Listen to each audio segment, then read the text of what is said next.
Diyos sa pagiging na patuloy na nagmamahal at pumapalikas sa bawat isa sa atin. Patuloy na nakikinig sa atin. Ako naman gusto ko yan pag bagong luto siya. Opo, bagong luto. Okay. Kasi yung bagong luto kasi wala. Ano ko yung heart? Yung pinidin niya nila. Alam ba puto? Puto ang ating balang heart. Umuwi ng Cebu, yun lang yung hinahanap ko talaga. May bumili kasi kanina. Sabi niya balanghoy. Yun daw tawag sa kanila sa Bisaya. Balanghoy. Kamote. Dito kasi balinghoy. Balang heart po. Yung magkano, magkukumpisa kay Pato. Meron niya every Friday. Every Friday. Bago magmisa ng alas 6. 5 yun. Ayaw, pinitiyan yun.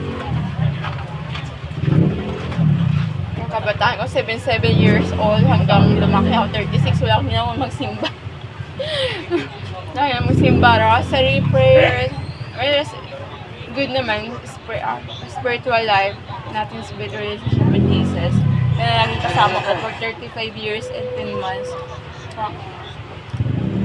Super complete. Kompleto kahit hindi mo pwede kailangan ng kasama sa buhay. Kung hindi ko kasama ng people, kaya ako mag-isa. Kasi wala kasama ko lagi si Lord. Merong ganyang organization dito. Pag couples kayo, yung CFC. Tapos meron din yung Di ba? SFC para sa single for Christ. May ano silang ganun dito. Hindi pa ako nag-ano kasi single journey po ako eh. I mean, kasi simbawa nagbibisit ako kay Lord. Kasi tapos na po ako sa teenager ko, naging active din po sa simbahan. Nag-link po din po sa simbahan for 2 years. Nasa Cebu po ako. Ano po yun, every Sunday ako nagbabasa ng Bible sa simbahan. Lahat ng activities ng simbahan ako nagka-handle. Baka ako yung Cebu. Tapos sa Cebu. Sa Palawan naman po, nagsisimba lang talaga ako. Kasi Catholic po yun ako kasi Aglipay. So, sa Aglipay po ako nag-serve. Sa Catholic po, nagsisimba lang ako. Ito Catholic po to. Pero nagsisimba rin po ako. Kasi same lang naman sila eh. Ang pagkakaiba lang nila is yung pare.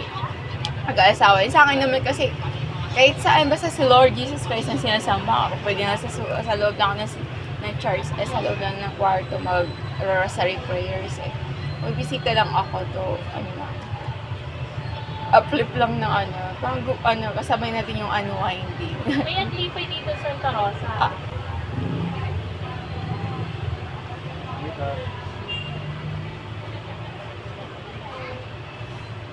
Kasi sabi ko, hindi naman per religion yung kasi personal connection with the Lord God. May part ko nagsisimba, kung hindi naman ginagawa yung kabalooban ng Lord. Nagbabasa ng Bible, hindi naman ginagawa, hindi naman ina-apply, o yung application. Useless lang din. Mas mabuti pa, kahit nasa loob ka lang ng kwarto mo magde-design. Hindi ka nagsisimba, basta ginagawa mo yung kabutihan, yung kalooban ni Lord. Ginagawa mo yung mga nais mo. Ang dami nga nagsisimba yan, pang mga ugali.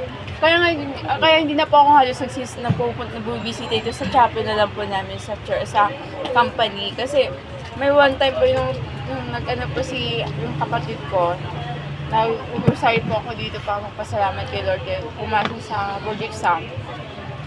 Paglabas ko dyan sa gate, yung may ating nag-motor po, galing din sa simbahan. Hindi ko na, malayo pa naman siya, tapos bigla siya sa likod ko, bigla na niya ako sinalitaan ng hindi maganda. Ay, galing na siya sa, ang sagot ko lang sa kanya, God bless po ate. Ngayon, umalis na siya. Ay, God bless po, galing ka pa ng simbahan. Yun yung sinasabi minsan nga ngayon. Nasa Kaya- simbahan, di ba? Oo nga po eh. Parang din sa loob ng simbahan, tapos tinatanggap mo yung devil spirit. Nasa loob ng simbahan, tinatanggap mo si Lord. Lahat ng compassion, loves to all human beings. Kapag hindi mo yun nandiyan ka sa loob ng simbahan, tinatanggap mo yung spirit ng demonyo. That renounce evil things, doings, good minds, sa about thoughts mo, sa pag-iisip, sa galaw, salita. Ayan, dapat ginagawa, ina-apply para bayayaan ni Lord at saka yung faithful mo sa Kanya, faithfulness at saka yung pagiging maka-Diyos is talagang Pero, kasi ako, since bata ako, wala akong ginawa kundi magbilang ng lahat ng kabutihan na ginawa sa mundo.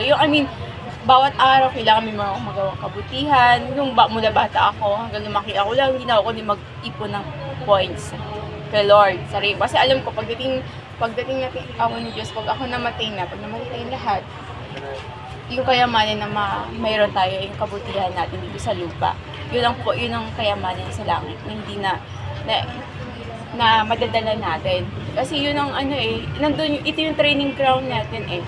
So, nandito tayo. Pag graduate na tayo, tapos yung training ground, tapos na yung apprentice moments natin. So, nandun na tayo sa harap ni Lord.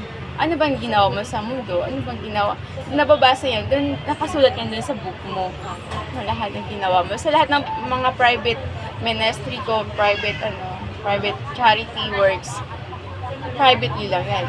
Pag hindi ako nagbibideo na nagbibigay ako, whatever, ganun. Since bata ako, 7 years old, sinasabi ko, pero wala akong nakakita. Kasi gusto ko si Lord na nakakita na ginagawa ko. Tsaka, ayun, so, 29 years na ako sa journey ko as Future Mother of US Paradise. So, hindi pa nangyayari. Pero halos lahat ng vision ko ng bata ako, halos nangyayari na. Parang sinusubaybay ko na lang yung kalooban ng Lord. So, malapit na. Hindi pa naman ngayon. Kung ano yung ini-impart sa akin ng Lord sa panaginip ko, yun nangyayari kasi hinaharap. So, ngayon, I let my journey be done. Speak louder than my voice or my preaching. Hindi na ako nangangaral eh. Ginagawa ko lahat na lang is action. Kasi nung nag-aral ako ng college, wala akong ginawa. Busy ako sa counting, busy na ako sa pangangaral. Meron talaga akong page na nangangaral ako. Kaya wala pa yung napaka-famous ko na sa pangangaral. Kasi there's a Chongqing Mag-19 car.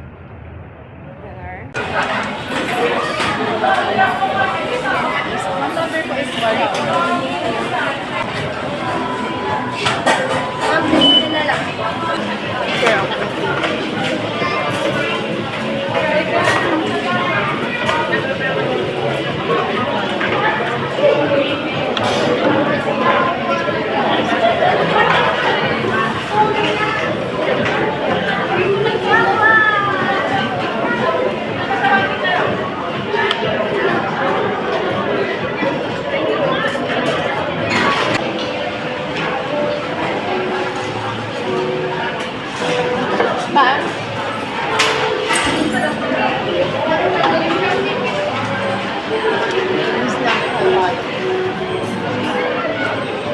po akong halo-halo.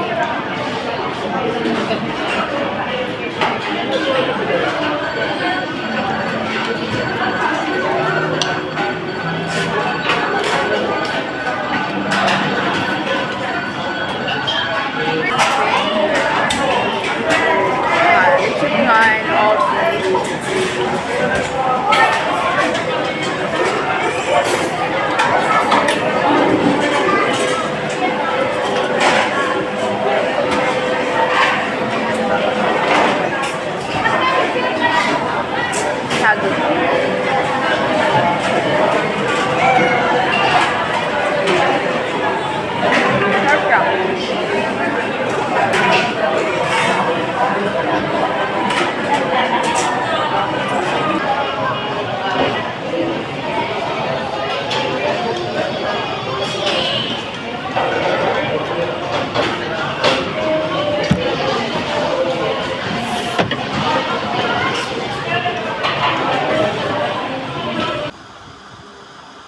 Hi guys, butterflies. So tayo yung huling lumabas ng kwarto. Then tayo din yung naunang dumating. At 7:19 p.m. Pag-after kang nag-church, kumanta tayo ulit. And then, kumain sa shopping. Kasi, namiss ko yung shopping. So, yung nabili ko ngayong araw. Yun lang. Stress of fruits. Grapes. Kinain ko na yung 3 saging na kain ko at saka isang kasaba. Ang balanghoy. Ang paborito ko. And, ayan, grapes. Only grapes lang yung binili ko na foods. And, kasi kumain na tayo. Yun na guys. May napili ako na price is 50 pesos lang. Dito sa pilihan natin naman. Ganda. I love it. I love it. Namiss ko yung mga heels ko. Napakadami kong sandal heels. Ang mga boots ko is 20 first. Sa Palawan lahat. And hiligtig ako sa sandal since I was young. Halos lahat. Mapa-school man, yung elementary to college yung mga ngayon. Lagi kahit sapatos ko is my heels. So, hiligtig ako sa heels guys. Napakadali lang ako yung doll shoes. Super dalang. Kasi, hilig ko tayo guys. Mga high heels. Ayan. So, ayan lang. Kumanta tayo. Kinanta ko is Tom Choice. Mga paboritong awitin ni Father. Dami color. Red palette color. Kasi, mahal na araw na uso-usa nang umuwi sa amin. Kung may lang, kasi guys, you know, month of November to December, super lakas din sa amin. Kasi, tatawirin mo pa ng dagat yun. Kahit na mag-airplane ka through Amanpulo, pero tatawid ka pa rin ng dagat at malakas pa rin. Super lakas. Kahit walang bagyo, kahit ganong month talaga, nakalakas sa amin. Malaki ang alat, kala mo may bagyo na talaga. Pero walang bagyo yan. Is habagat or amihan lang gano'n. Ang malakas na rin yung mga buwan na yan. Kaya, pag dito ako sa Manila, dito ako na nagpapasko. Lahat ng occasion is dito na ako. Kung nandun lang ako sa province, since ang mga last pandemic, nakapagpasko ako din. Pero napakadalang yung talaga. Super surreal. Super rare and seldom. Lahat ng minsan. Super minsan. So, I love being alone since I was young. So, my Lord God trained me well, molded me well. Sinanay ako ni Lord na mag-isa. At hindi ko kailangan ng sino man.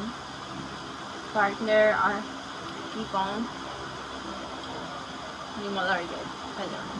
I'm not, sabi nga, sa philosophy, can live without, no man is an island. But for me, I am an island and not a human. So, I'm an island. Okay, so,